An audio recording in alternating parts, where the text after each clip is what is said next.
So just with a few personal remarks about some of the speakers, we're going to begin today with Thomas Fischer.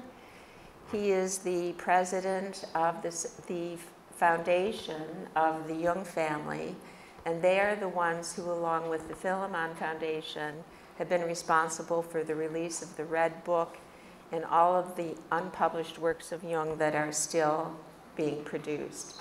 And I knew Thomas and worked with him as a member of the Pt1 Foundation, and it's a great pleasure that he took the time and the trouble to come here to open our conference. So Thomas.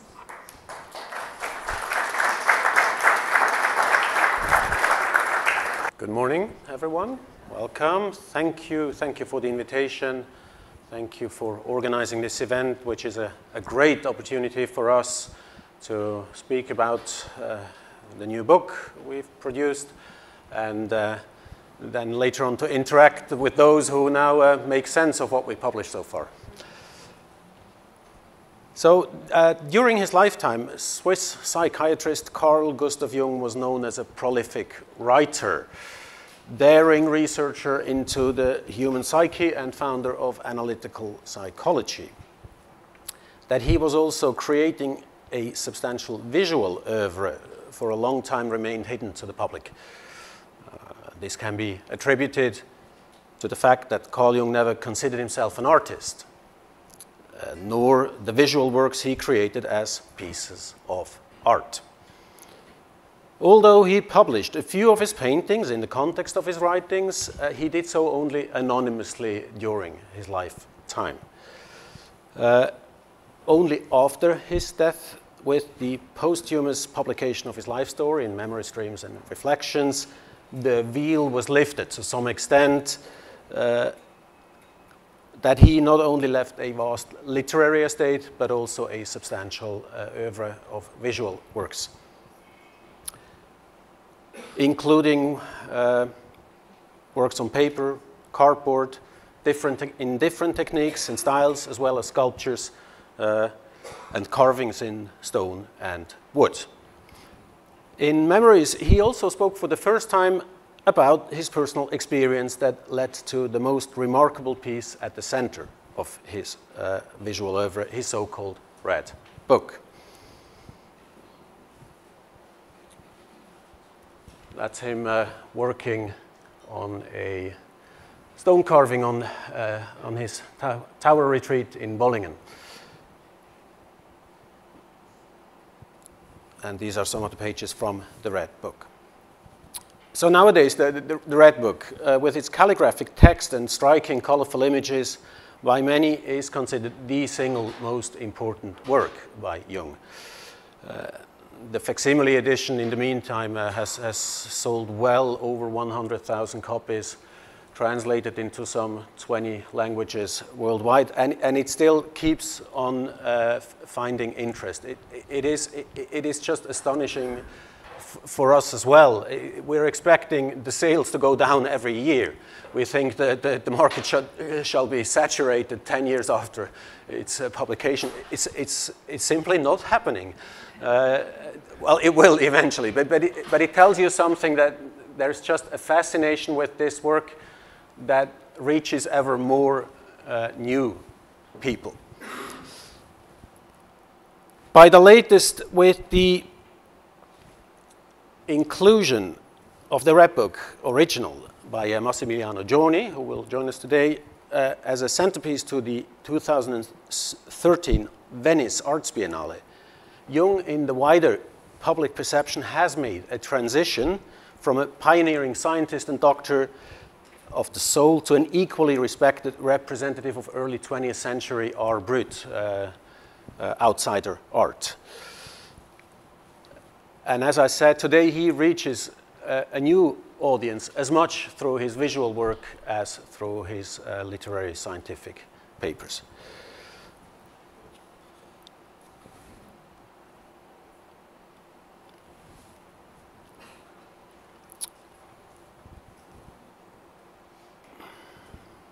Before going deeper into the context of Jung's creative engagement with the arts, it is important to remind the audience again what Carl Jung produced as visual works was not created as objects of art in the first place.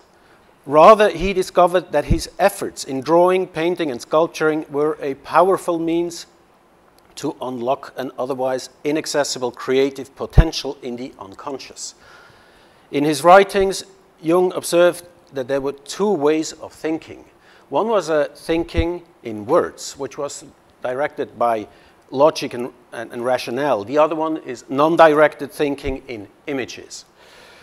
The former, according to Jung, corresponds to conscious, the latter to unconscious thought processes, such as dreams and inner fantasies, which then are to be understood mostly symbolically.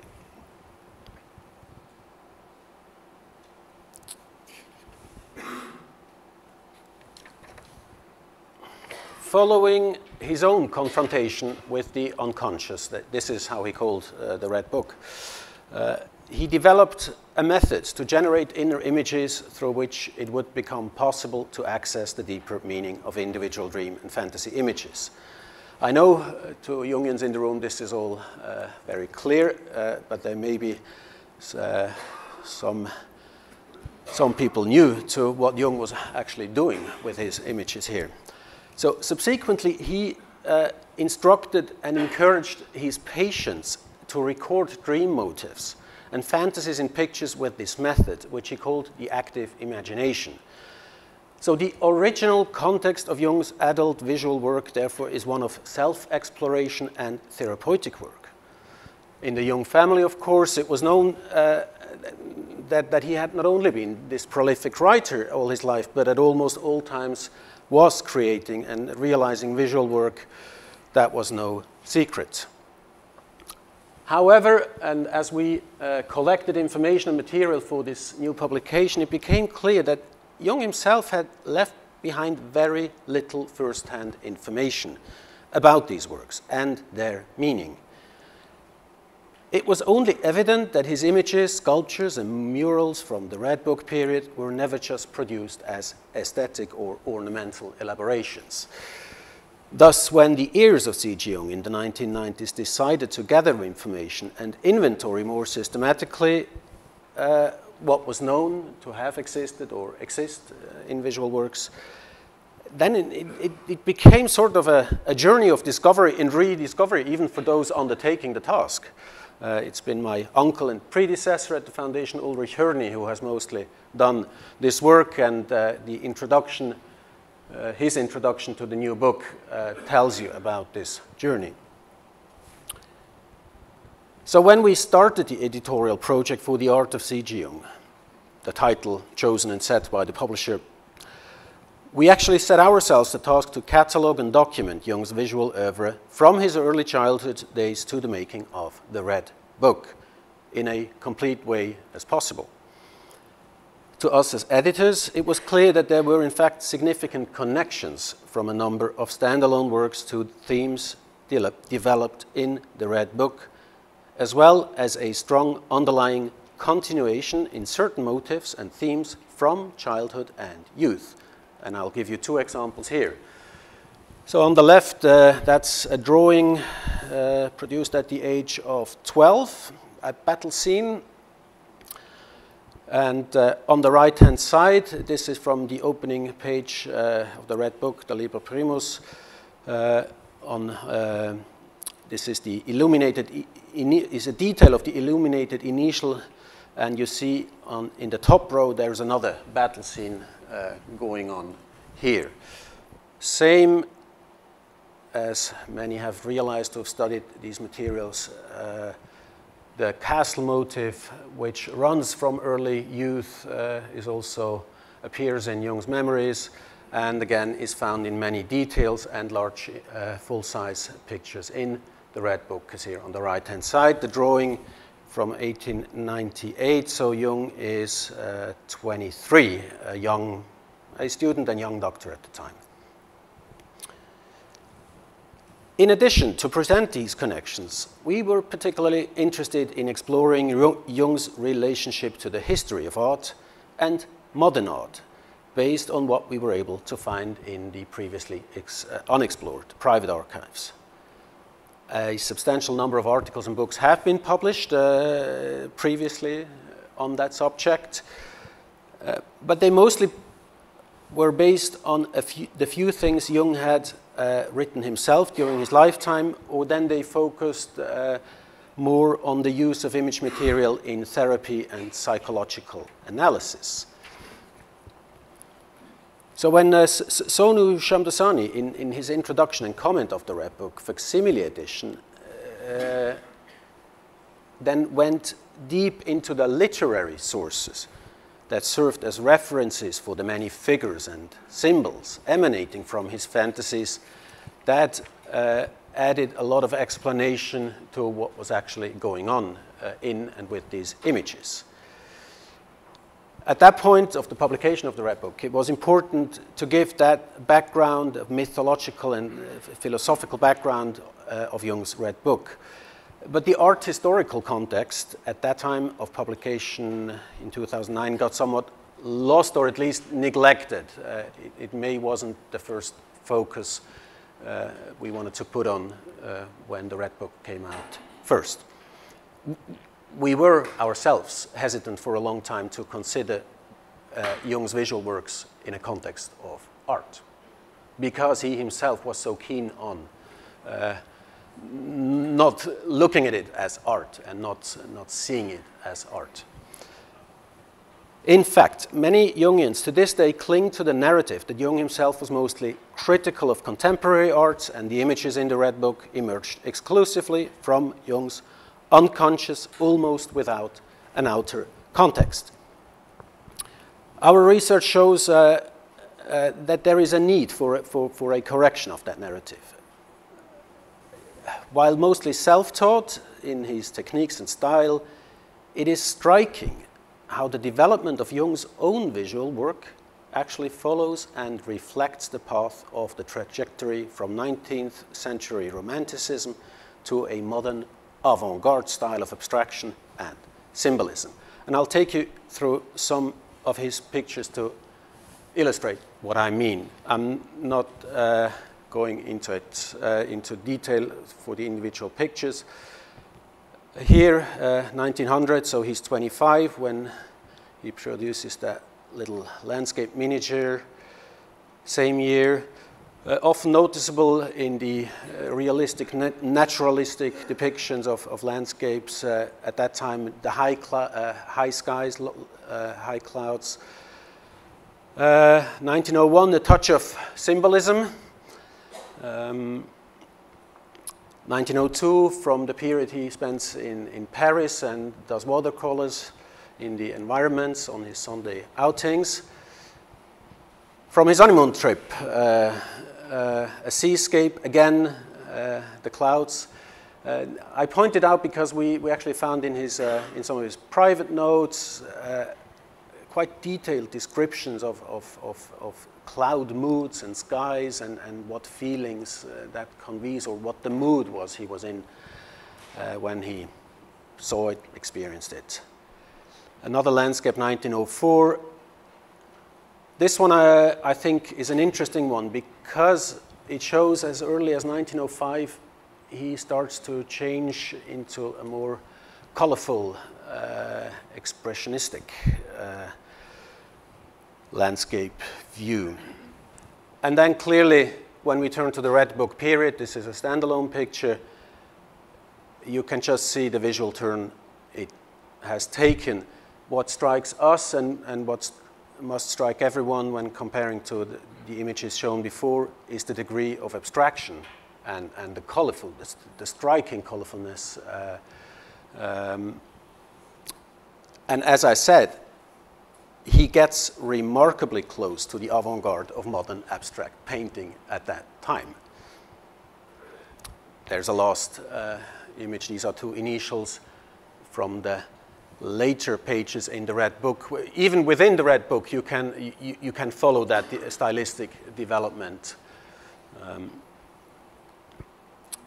The one instance that probably misled many to believe that Jung was a Philistine when it came to the full appreciation of modern art was his famous or infamous public critique of Picasso's art in 1932. Jung's focus in that article was mostly on the psychological observation that something in Picasso's work of the period reminded him of pictures of his patients, which suggested schizophrenic tendencies. What we can show today is that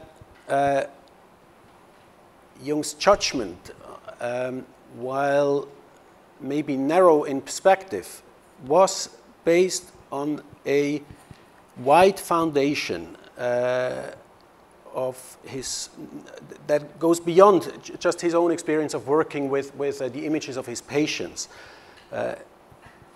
So he had a very broad understanding of art, the history of art, had seen a lot of material which impressed his own work. There is no doubt that the Red Book is mostly a representation of inner images. But as I said, we can show how he begins as a young student and assistant doctor to collect and engage with the arts and the history of arts. He was, in fact, his whole life, he was an avid consumer of visual arts.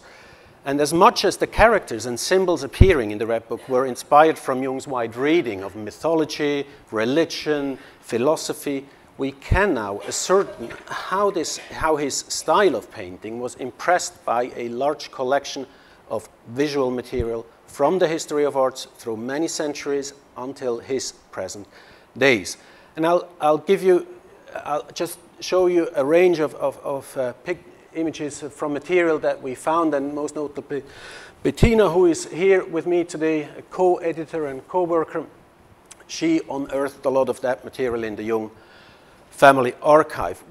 So these are clippings from an art magazine called Jugend. It's the name-giving magazine from Munich for the Jugendstil, the Art Nouveau. What is worth noting is that he not only took these pages out, but he glued them partly into large portfolios on cardboard. There's a systematic way of collecting this material. So more from the period. Then he went also into the art history. Here a collection of drawings from Swiss masters. The collection was curated by and published by the main chief conservator of the Basel Kunstmuseum, which was probably the first museum he went to regularly to consume the arts. The classics of the Dutch painters. Another map which contains a broad range ex libris engravings. So even a thing like his own ex libris, the later one that most people know, and which he he didn't draw it himself. He designed. He said what the elements should be in there. One can safely assume that he had other models in mind, which he oriented his own on. A treasure trove of black and white photographs of the cultural treasures, Europe and around the world. This won't come as a surprise to those of you who are already familiar with Jung's reading, but it all goes to show the extent of visual material that we found in his estate, and a lot of these images and prints and clippings, they are connected to books in his library on the history of art, individual artists' monographs. Again, there's a selection from the Egyptians' time to Dada Surrealism of the 1920s, Der Geist der Gotik. This is a series of handbooks on the history of art, an introduction to modern arts. It doesn't matter so much to tell you the individual titles. Again, this is to illustrate the range of material he actually studied and took in, and which he had he must have had present when he was creating his own visual works. That's the point here of all these slides. Good. In addition to that, we went through private correspondences which clearly show as well, like Jung throughout his life deeply engaged with the theory and history of arts in direct contacts with artists, art institutions, and in private discussions with art critiques. The critique he received for his Picasso piece led to a situation where he declined every future request to produce another article from his perspective on the arts. But in private, he very much continued to engage in that discussion and exchange views with people coming up to him and engaging him in concrete questions on the topic. Indeed, it is noticeable how closely Jung in the years 1900 to 1930 at least was in touch with the avant-garde of modern art in Zurich and abroad. The multiple personal connections that existed between the Zurich Dada movement and Jung's circle, they have been explored before, and the groundbreaking study here is by Reinhard Zoch in 2004 on surrealists and C.G. Jung. We were able to add a few significant clues to that story with what we've been able to, what we found in the course of our own research. The central axis of this relationship went through Erika Schlegel, born Teuber. She was the first librarian and mainstay of Jung's psychology club in Zurich. Erika Schlegel, a gifted artistic craftsperson and writer of short stories, was the sister of renowned artist Sophie Teuber-Arp, and that name may ring a bell with some of you. And through the two sisters, Jung came into close personal contact with her, with the husband of Sophie Teuber-Arp, Hans Arp, and the Dada scene with Hugo Ball and Tristan Tzara. The Psychology Club and the Dada Cabaret Voltaire in Zurich, they were founded practically at the same time in the year 1916. They both played an important role in the cultural life of the city. The meaning of modern painting and poetry was intensively debated at the Psychology Club. And various members, like Jung in the Red Book, sought forms of artistic expressions for their inner experiences. With Jung himself, we know that he discussed themes of modern art with Dada representatives, and he seems to have been particularly fond of the social company of Hans Arp. We don't know what he... that doesn't say what Jung thought about Arp's art, but there's enough diary recordings which show that they've had a joyful dinner evenings and were attending parties together in a group and obviously got on well together. It was in fact the Schlegel-Teuber sisters who often motivated and accompanied Jung to visits of exhibitions on modern art and abstract art in Zurich at the time.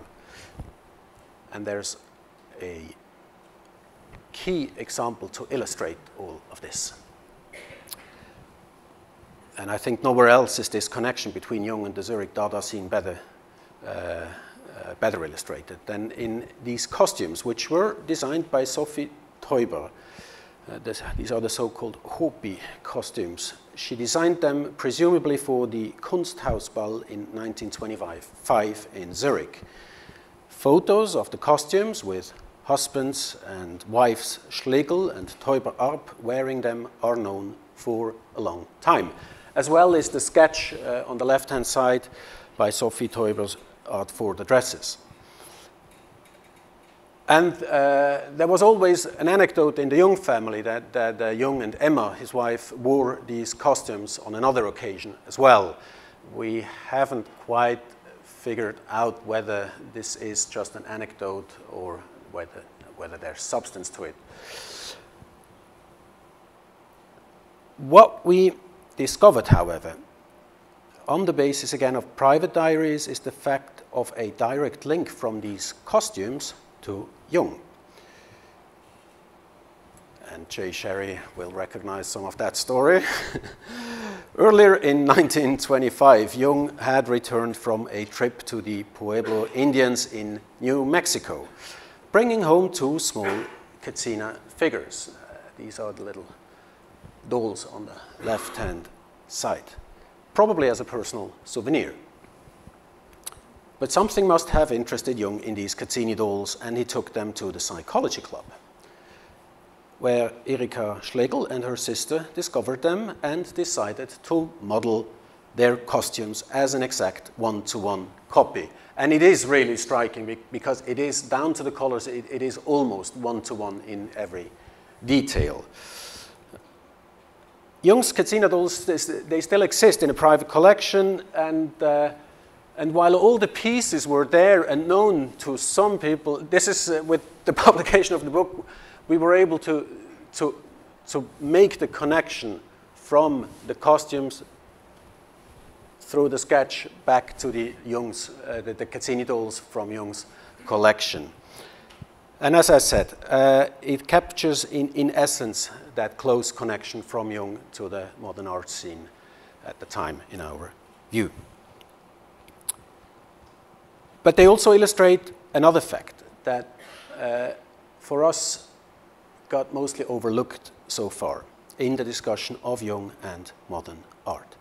Namely, that Jung, in his own search for proof of his central concepts of universal archetypes and the collective unconscious, through means of comparative cultural studies and depth psychology, consulted the very same visual sources that drew the attention of modern artists at the time. They themselves were looking for unused precedents and, like Jung, discovered the traditional art of the primitives. Both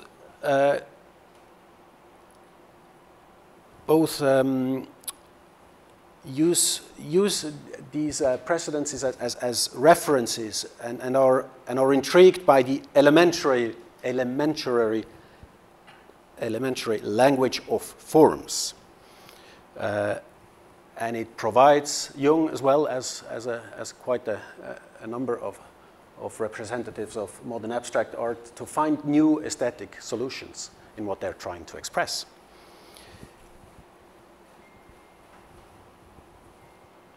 The parallelism of Jung tapping into symbolic forms and representation of world art in the same way as modern art and avant-garde cannot go unnoticed. It is, as I said, almost an urge to constantly mine the repository of visual representations of humankind. Here is an example. Oops. Here is an example. Jung visited the British Museum on several occasions and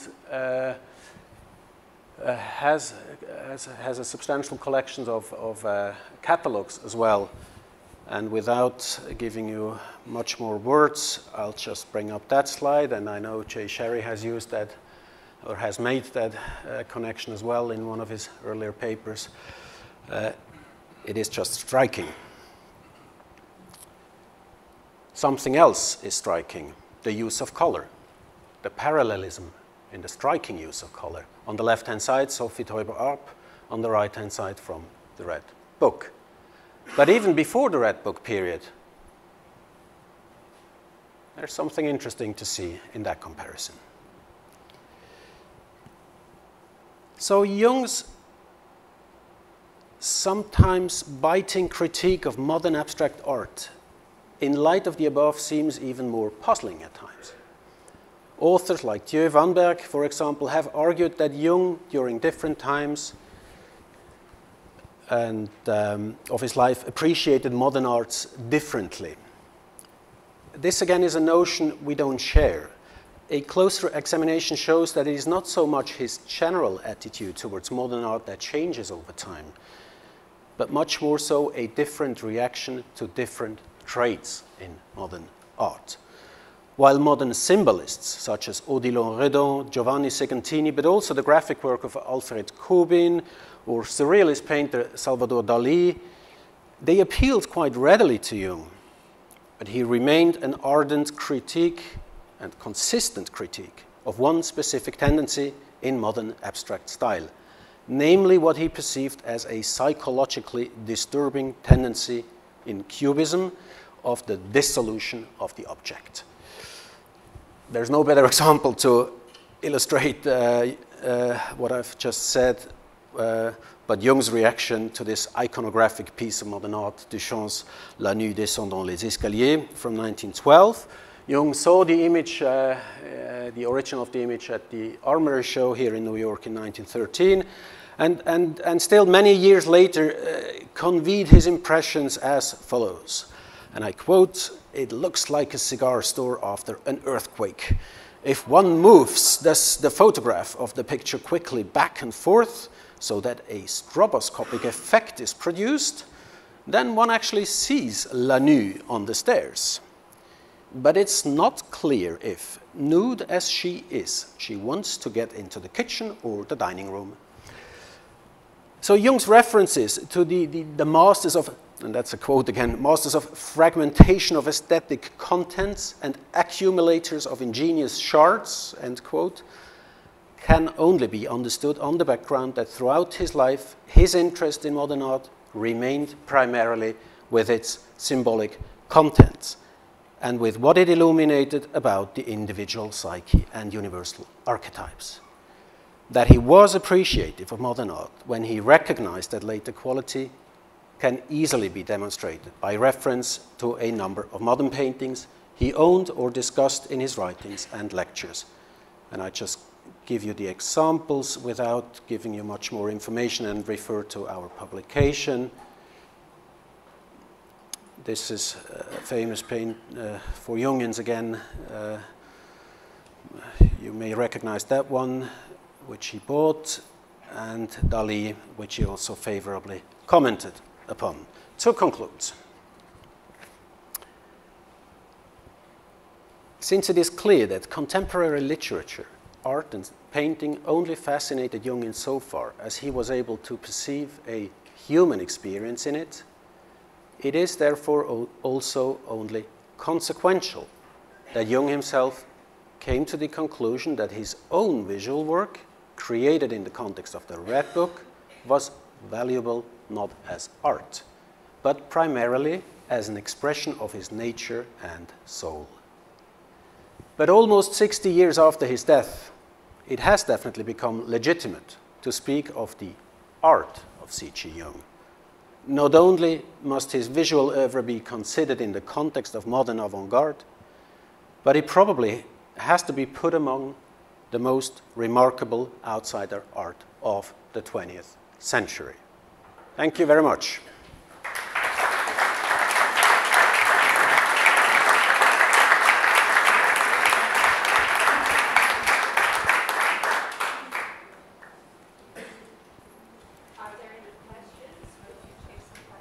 Yeah, if we have time, yeah.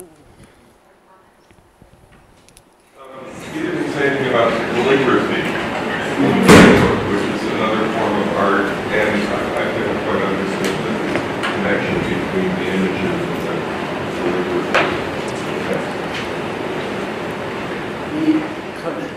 Sorry.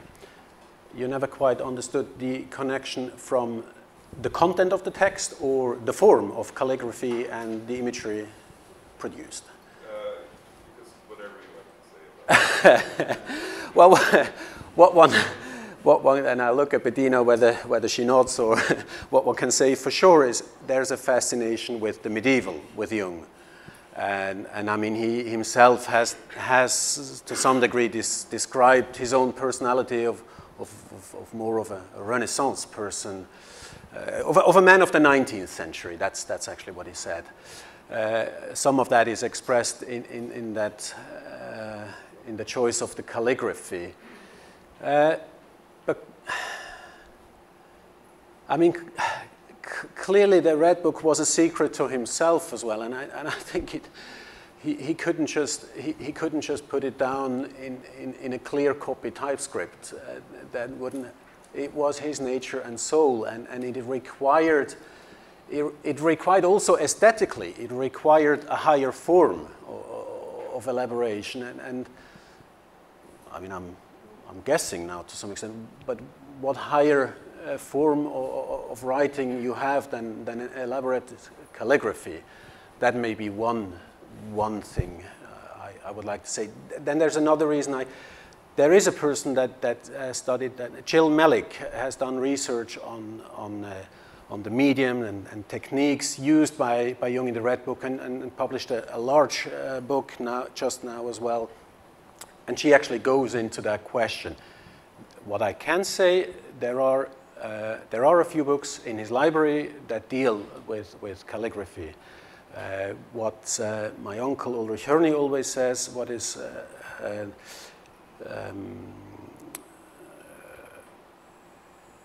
he thought was interesting is the fact that he lived fairly close and visited the Insel Reichenau on the Lake Constance in northern Switzerland on the border to Germany. And that was a main hub of manuscript production in the medieval times. You can see, we don't know, but Ulrich Hörny is convinced that there is a ground to Jung's own calligraphy in the fact that he visited this place, and he actually once drew a nice naturalistic sketch of it. It's also in the book. That there's another connection one can establish. Shall I? In the very back there was a.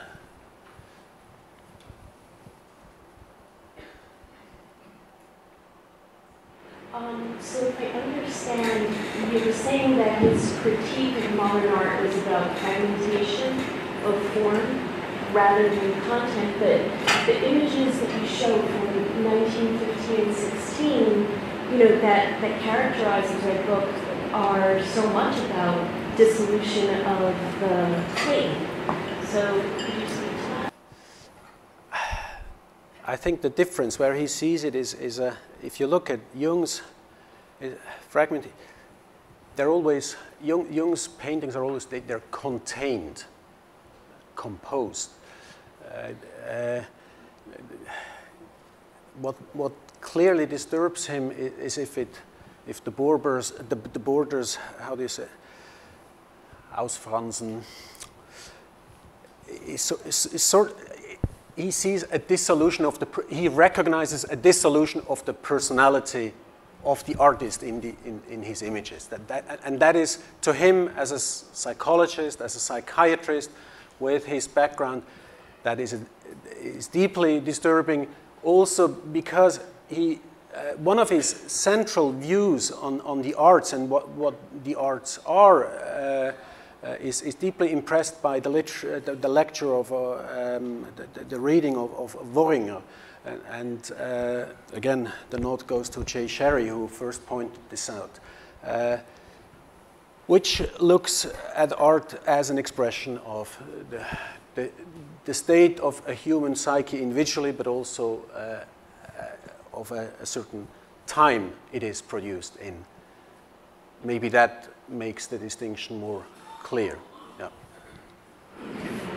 My question is very simple. Do you think of him as an artist now? No, I don't think of him as an artist in a sense, because he was clear that he didn't produce this as art, and he had this discussion, and people were saying at the time to him, you should show that, and he could have. We've discussed this. There's a fair chance he could have been exhibited with surrealists, the Dadaists in the 1920s in Zurich, for example. What do I think? I do think it is very legitimate to view the product of his creative visual work in a context of art and in a comparison, and it holds up. But I think it is important how the one that has produced it describes it, and we want to honor that in a sense. But we were very hesitant. I have no longer a problem with the book title, for example, which was Jim Mayer's initial idea. He was responsible at Norton for publishing the Red Book, and he was the one who shortly after said, like, if there's more material, I'd like to bring this out, and we were here some years ago, and Laura is here, who actually designed the book for us, and it was when we were with her and Jim that he said, so this book shall be called The Art of C.G. Jung, and you know, you give the publisher priority when it comes to the choice and the sales of a book, but I do think there's, as I said, I have no longer a problem with it. Yeah. Yes, please. And then one more. Thank you so much. When you showed the Hopi images, yep, and the connection between Sophie Arp and Jung, it looked like it was Crow Mother, and I'm just wondering, did Jung himself draw any of those images, or is it Sophie Arp's images of his Taos Pueblo, or something connected to the Taos Pueblo? Did he actually draw those himself? The dolls or the sketch? The sketch. No, the sketch is by Sophie Arp. That is clear. And what is the connection with Jung then, in terms of that the dolls are in his private collection, and that he brought them home from the Pueblos, and for some reason, and the only reason I can imagine, he took them to his psychology club, and I think the only reason is because he probably showed them around and said, as with almost everything in Jung, he must have seen a meaning or something in this a priori souvenir. That's the connection. Yeah. I think we have to stop, yeah. Thank you very much.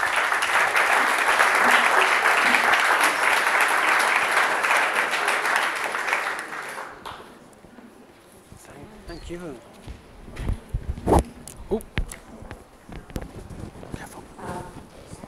Just one addenda in Neumann's book, Art and the Creative Individual. I just read that Jung described to him how anytime he had writer's block, he would stop, paint, and do yoga. And so, in other words, the painting isn't something separate, that it was from the making of art that the words came to him that allowed him to continue to write. So I think that's just a wonderful integrated story about how synchronistically he approached the images that came up and the words that emerged.